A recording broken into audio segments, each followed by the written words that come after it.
I started using Widgit in an international school in a special needs class.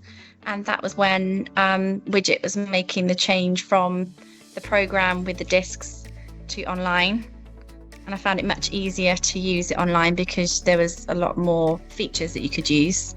And I had a range of needs within that class, so I found it was really supporting children with a range of neurodiverse needs such as ADHD and dyslexia, all the way to children that were nonverbal.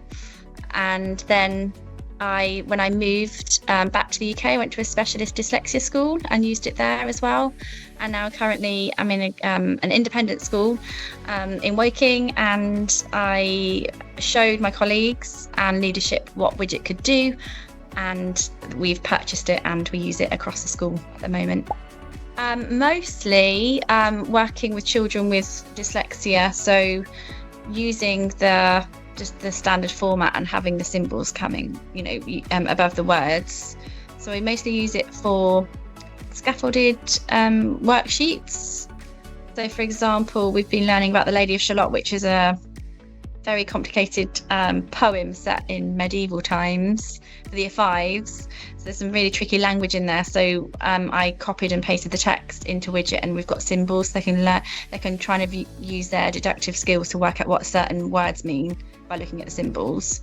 So supporting readers, word banks. A lot of teachers in the school use word banks, matching activities using the templates. And then more recently, we've had an increase in EAL students. So using the Translate tool has been really useful.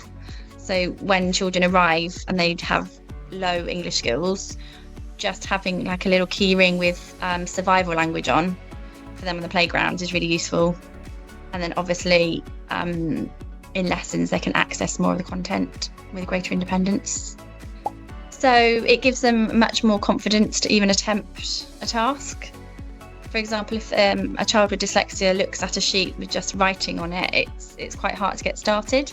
But if it has symbols above each word, then the children are more likely to at least attempt and have a go because they're recognising the symbols, and it gives that visual prompt to help them try and decode the tricky word.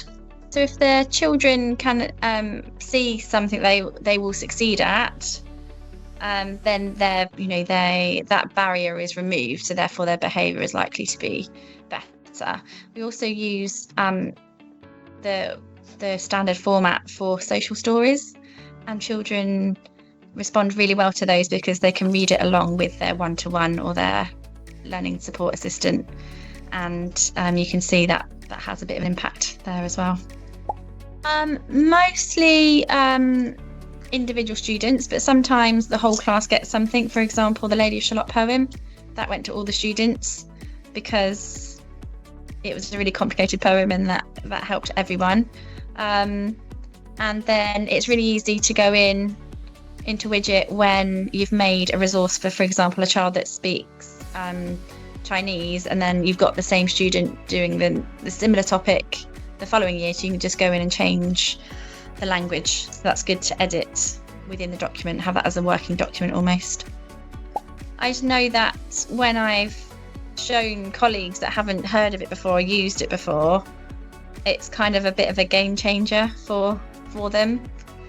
So it's really nice to see actually it unlocking more potential in the students by having that bit of support for them, which is really simple. It's a really simple thing to do. It doesn't take, if you're making resources, it doesn't take any longer than you would take to make a resource on Word.